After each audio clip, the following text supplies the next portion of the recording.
Welcome back to another episode of this series where we're looking at the key elements to scaling a business past 1 million.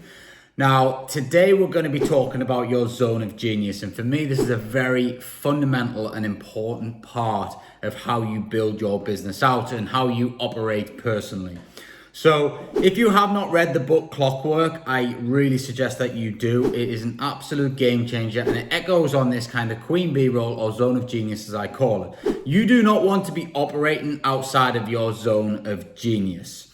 As always, before we get started, this episode is sponsored by iPrac and the Luke Stays Academy. If you haven't checked those websites out, links are in the description. So your zone of genius, what is it? What does it mean? You're not great at everything. Contrary to what you might think as the entrepreneur, and we've all been there, we think we're the best at everything and we don't want to let go and we struggle to give up control. This is a fundamental problem. But once you actually accept that, do you know what? I'm actually not very good at some stuff. So for me, that was guest management.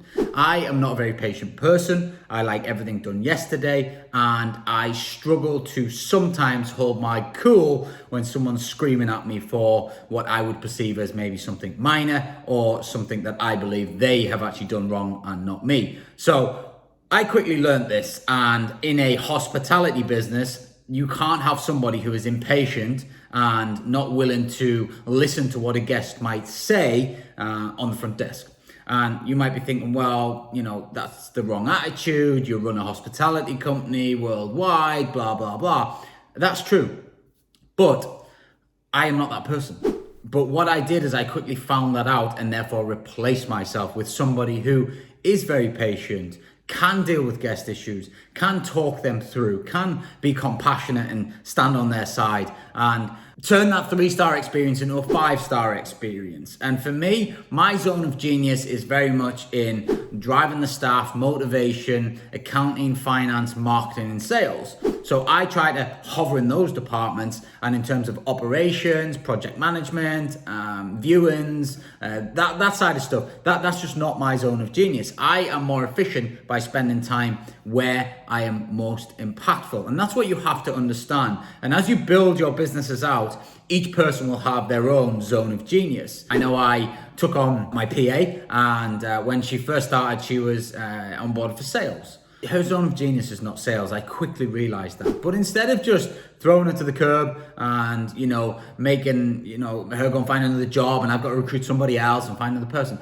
I saw something in her. She had great administration skills. She was very organized. She's very personable. And I just knew she was a good egg and we should not let her leave the business. So I found a role. I worked on what her zone of genius was, and I knew she could help the business become more efficient. So I found a role for that particular person. And, to this day, she still works with me and, helps drive that business forward, helps everybody else be more efficient in their roles, takes stuff off people's plates so they can concentrate on their zone of genius. You see, when you get everybody in their zone of genius, you will end up with a very efficient business that is operating at a very high level all the time.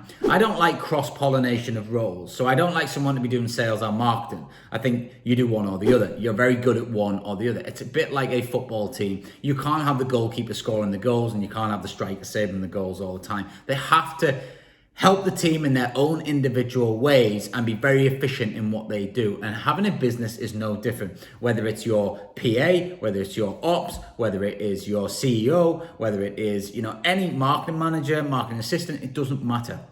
They will be efficient in their own individual roles, in their zone of genius. And when you identify that and you put them in there and make sure that they do not get contaminated with any other work, your business will start to fly. And this was an absolute game changer for me. Not only me personally, because it also allowed me to get less frustrated, which again can have knock-on effects. If you're getting frustrated because you're doing a task you don't enjoy or you don't want to do, then naturally that can spill through to your team as well, cause more demotivation there, and naturally the culture of your business will suffer, which is the fundamental thing that you have to get right if you want to scale past £1 million.